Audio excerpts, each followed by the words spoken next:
get into.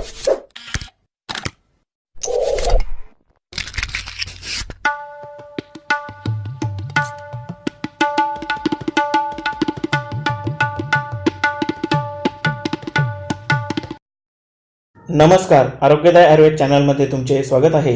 हिवाळ्यात लहान मुलांना सर्दी खोकला होणे ही एक कॉमन समस्या असते. बऱ्याच वेळा मेडिकलमधून माहितीतील औषधे घेऊन मुलांना पाजले जाते. 2-3 दिवस यामुळे आराम पडतो, पण पुन्हा सर्दी होते. अशा वेळी जेव्हा औषधांचा गुण येत नाही, तेव्हा अशा घरगुती उपायांनीच ही सर्दी आणि खोकला हमखास बरा होतो. आणि असाच अत्यंत गुणकारी असा घरगुती उपाय आज मी तुमच्या समोर घेऊन आलो आहे, ज्याचा वापर लहान मुलांनाच नाही तर थोडा मोठ्यांना देखील हमखास गुणकारी ठरेल.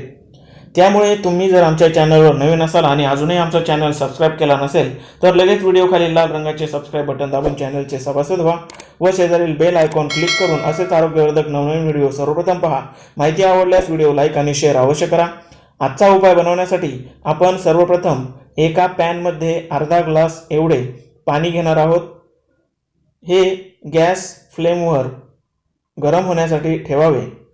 पाणी गरम झाल्यावर आपण यामध्ये अर्धा चमचा या प्रमाणात अजवाईन म्हणजेच ओवा हा ॲड करणार आहोत. सर्दी खोकल्यावर ओव्याचा उपयोग सर्वपरिचित आहे. ओवा गरम प्रकृतीचा असल्याने आपण येथे कमी प्रमाणात म्हणजेच अर्धा चमचा एवढाच ओवा वापरलेला आहे.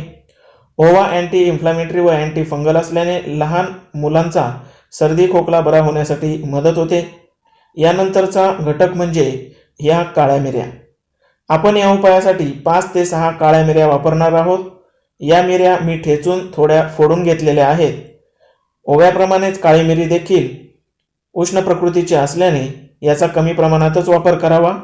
यामध्ये देखील अँटी फंगल व अँटी इन्फ्लामेटरी गुणधर्म असतात, जो छातीतील व घशातील कफ मोकळा करून बाहेर फेकण्याचे कार्य करतो. यानंतर आपण येथे 1 विड्याचे पान वापरणार आहोत, ज्याला काही ठिकाणी नागिनीचे पान म्हणून देखील ओळखले जाते. याचे आपण बारीक तुकडे करून यामध्ये ॲड करणार आहोत.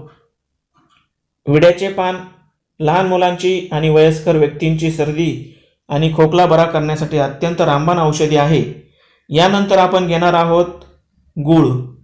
गुळाचा वापर केल्याने घशातील खवखव, घसादुखी, कफ यांवर हमखास आराम मिळतो. गूळ आपण असाच किंवा बारीक करून देखील यामध्ये ॲड करू शकतो. आता हे मिश्रण चांगले उकळू द्यावे. पाणी उकळून अर्धे पाणी शिल्लक राहिल्यावर उकळवणे बंद करा. यानंतर यामध्ये अगदी थोडेसे काळे मीठ ॲड करावे, ज्याला आपण सैंधव मीठ म्हणून ओळखतो, जे घशातील इन्फेक्शन दूर करण्यास मदत करते. पुन्हा हे मिक्स करा व गाळणीने हा काढा गाळून घ्या. यानंतर यामध्ये खोकल्यासाठी सर्वपरिचित औषध म्हणजे मध 1 चमचा या प्रमाणामध्ये ॲड करा. कोमट असतानाच याचे सेवन करावे. याच्या फक्त 2 ते 3 दिवसाच्या वापरानेच तुमची सर्दी खोकला हमखास बरा होतो.